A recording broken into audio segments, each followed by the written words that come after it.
Yo, what's up, everybody? Welcome back to Better Days Films. It's your boy Z, and I'm back with another movie review. We are here to review and talk about the next Mummy movie of the Mummy trilogy, The Mummy Returns. Before we get into this review, I am going to leave the link in the description for the first review, which is The Mummy that came out in 1999. Leave the link for that review in the description for y'all to check that out. And I'm also going to leave a link for my social medias, my TikTok and my Instagram, for y'all to follow me on and to be updated whenever I drop a movie review. But now let's get into this review. We are, like I said, we are here to talk about the next Mummy movie of the Mummy trilogy, which is The Mummy Returns. The Mummy Returns came out May 4th, 2001. Their budget was $98 million. Their box office was $435 million.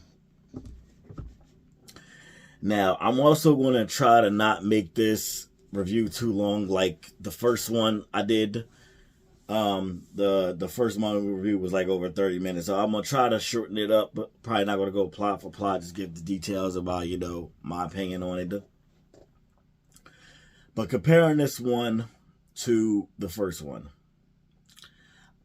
I like the Mummy Returns. Like it. I can watch it. Do I think it's good as the first one? No, I do not. There's some stuff I had a problem with this movie. Like, I just did feel like it was mysterious and as serious as the very first Mummy movie. Like, it just felt like they took it down a notch and made a lot of other things more important than, like, the plot and characters and stuff like that. But I do enjoy it. Like, I can watch it. But like I said, there's just a lot that I felt was wrong with this movie. The plot is pretty much about The Rock. Pretty much everybody returns. Everybody from the very first one returns. And this one's about, there's a Scorpion King who's played by The Rock, Dwayne Johnson. I guess he was first getting into acting. And he leads an army.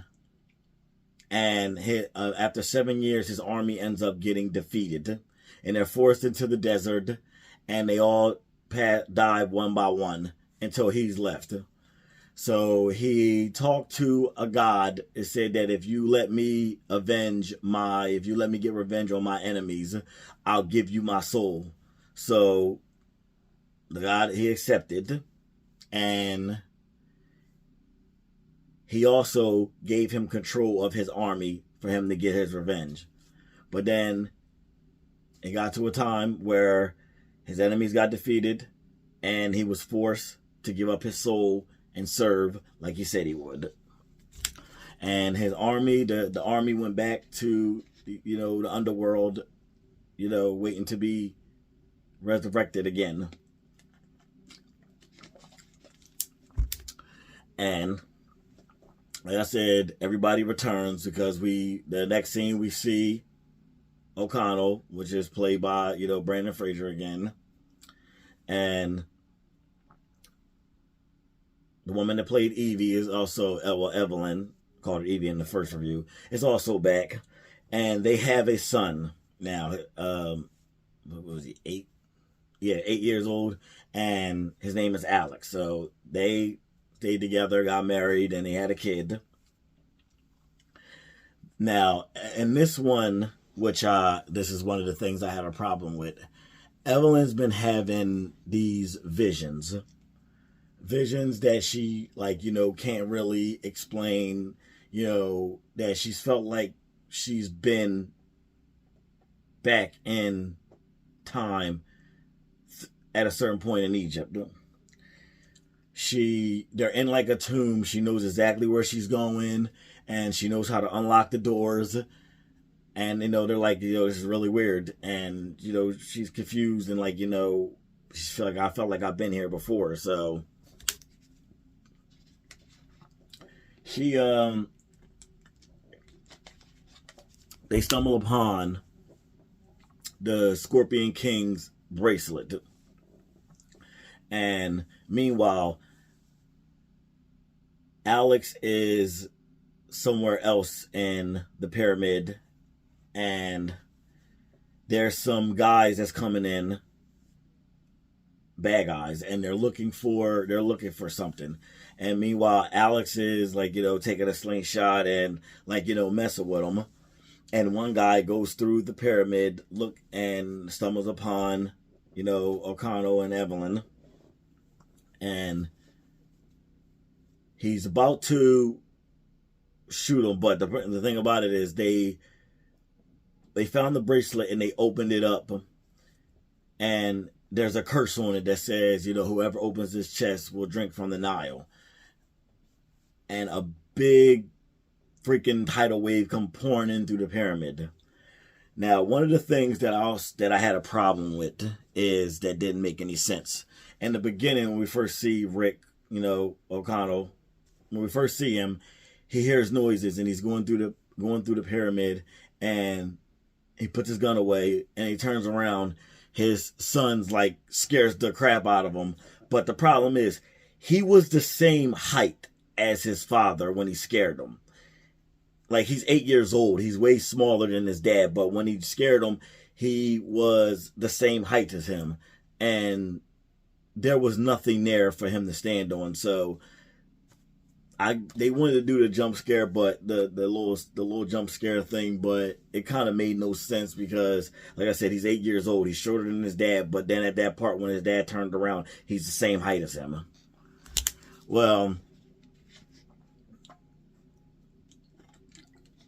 they play off of a thing from the first one, how in the very first Mummy movie when Evelyn, Evie, what you want to call her, when she knocked down the bookshelves, they did the same thing with Alex. Instead he knocked over these like big tower things, and because when the bad guys end up finding out that he's down there, so when the water's coming and they all getting out of there, one of the bad guys knocks the support thing off that Alex is on, and ends up falling and knocking down the thing, and they knocking down, going around the room just like his mom did with the book shelves in the first one.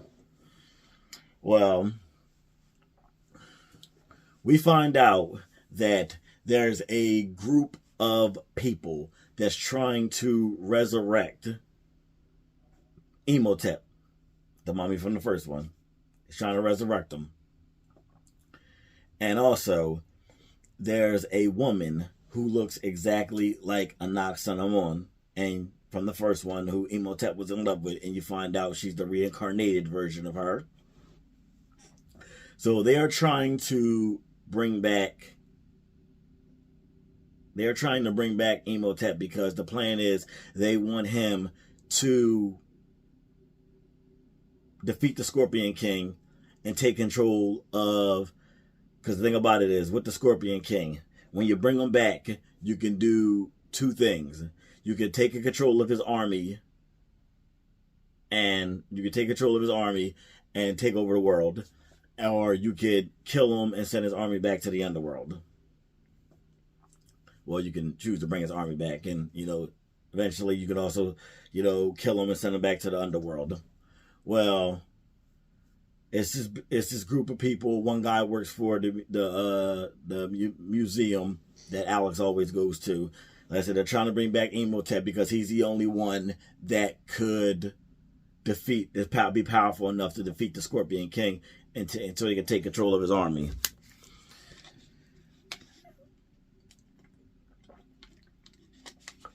Which is, like, one thing that I never understood, like, with people like that in movies. Like, why do you want to bring back somebody, evil to take over the world? You think because you serve them that they're just going to not touch you or not kill you or anything like that? Like, you're just 100%, safe the entire time. And it's never explained why they want him to take over the world. it's not really ever really discussed why they all want to bring him back and him to take over the world with the Scorpion King's army. So they all go back home, and they have the bracelet, and those people show up to get the bracelet. Evelyn ends up getting kidnapped.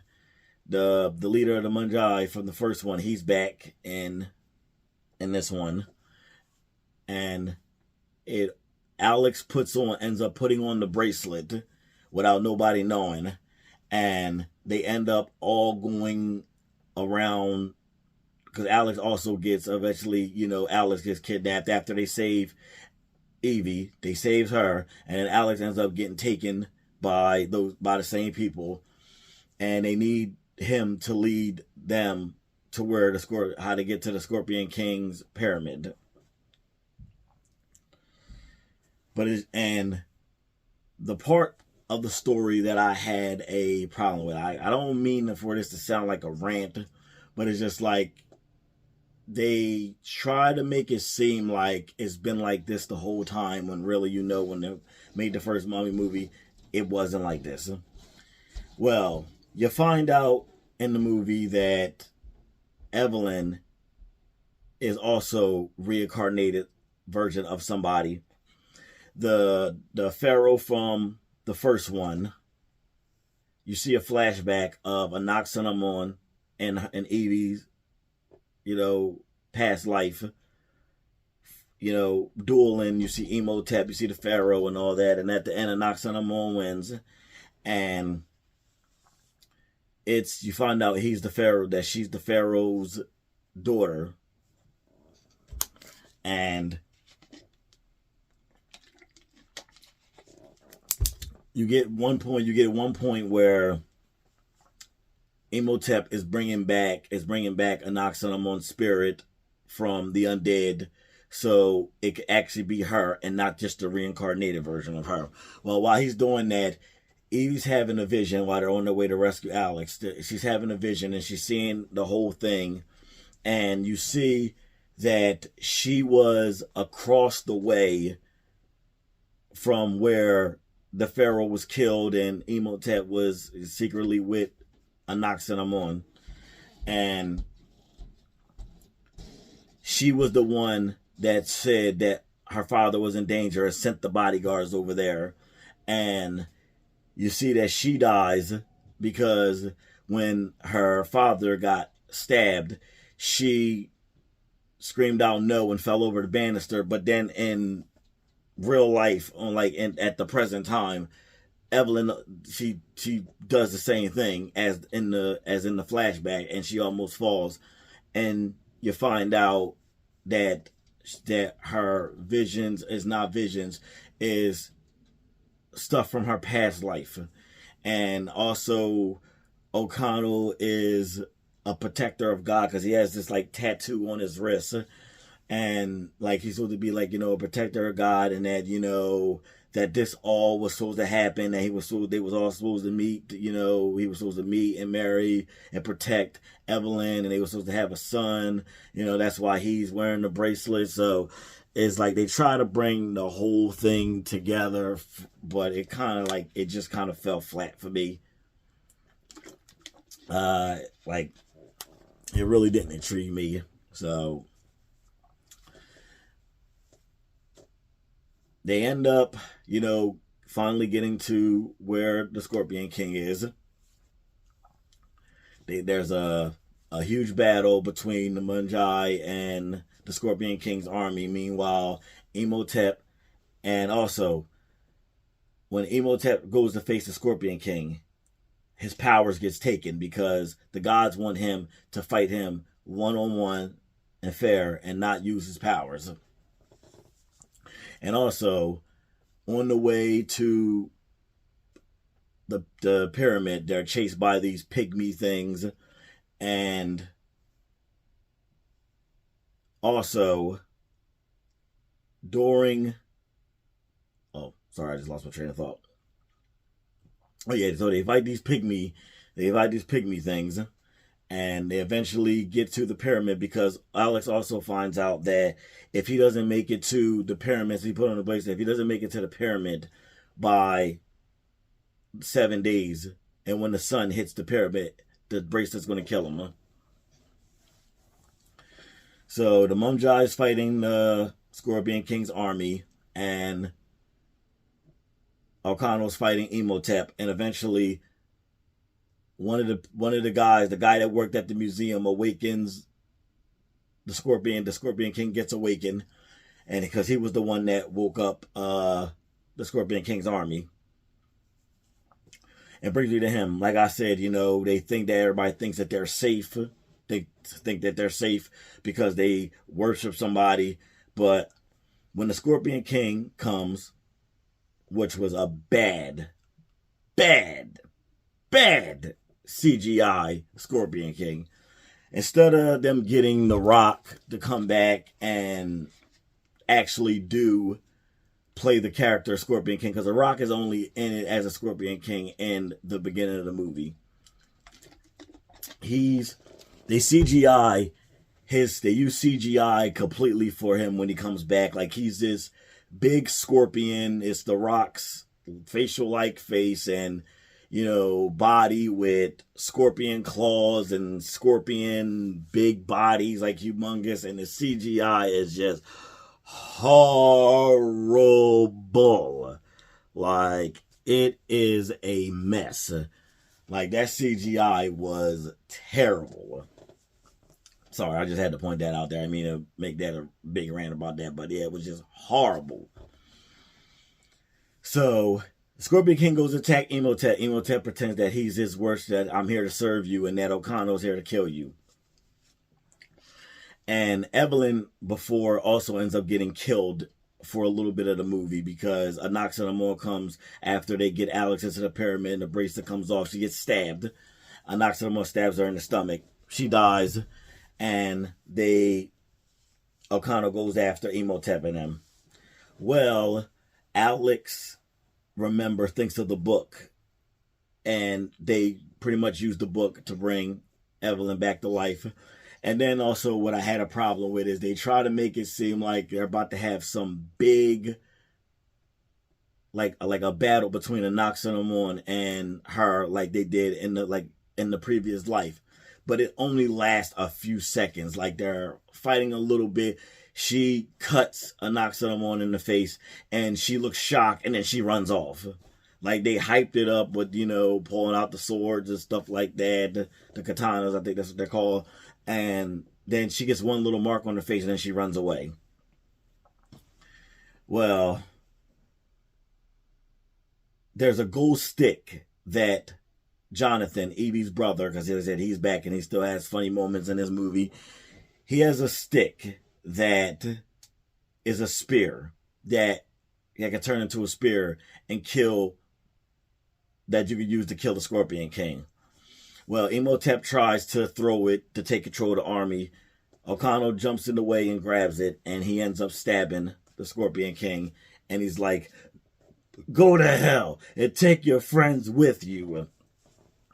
So, and the thing is, the Mumjai, they're outside fighting the army, and they defeated them the first time. Then they're celebrating, then all of a sudden he hears something, and they're coming again. The army's coming again, and then there's a crap ton of them.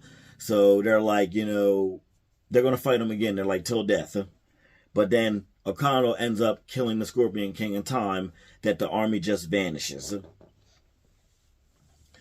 So it defeats the Scorpion King, and the pyramid's about to explode. Well, how they got to, where the pyramid is, where the Scorpion King is, there's a guy named Izzy who has a hot air ship instead of a balloon, like a hot air balloon ship. And when the pyramid is about to blow up, he's there. He comes to rescue them. And happy ending. And one part that Jonathan said is funny. There's a big diamond at the top of the Scorpion King's pyramid. and Jonathan accidentally falls and he sees it. First he's like, pull me up, but then he sees, he's like, no, let me down. He's like, no, it's not worth your life. Yes it is. So he gets the diamond, and it's a happy ending. They all, movie goes off. Now the movie's watchable. Like I said, the movie's watchable, but it's not as good as the first one. I think that there's a lot wrong with it, and I wish they could have done better. If I was to rate this, if I was to rate it, I'm going to rate it. Rating this on a scale of 1 to 10, I'm going to give this a 6. I'm going to give it a 6. Because I could watch it, but there's stuff that's wrong with it, and it's not as good as the first one. Definitely not as good as the first one. The first one I felt was more serious and more mysterious. In this one, you see, in that one, you hardly saw Imhotep, but you see him a lot more in this one. But like I said, the first one was a lot better than this one, but this one is watchable. I can sit down and watch it. So that is my thoughts on The Mummy Returns. If you've seen this and you liked it, tell me why you liked it in the comments. If you didn't like it, tell me what you didn't like about it in the comments. This has been the second movie of the trilogy. Next is the Mummy and the Tomb of the Dragon Emperor, I think it's called. Now, that's going to be my first time. It's going to be my first time watching it when I do sit down and watch it, because be honest with you, I skipped it. I had no interest when it came out the first time seeing it. So for my channel, I'm going to sit down and watch it, and it's going to be my first thoughts on the movie. So that review will be coming soon. So like I said, I'll leave the link for the first review in the description, and also my social media links. Please subscribe to my channel, and I'll talk to you guys soon. Peace.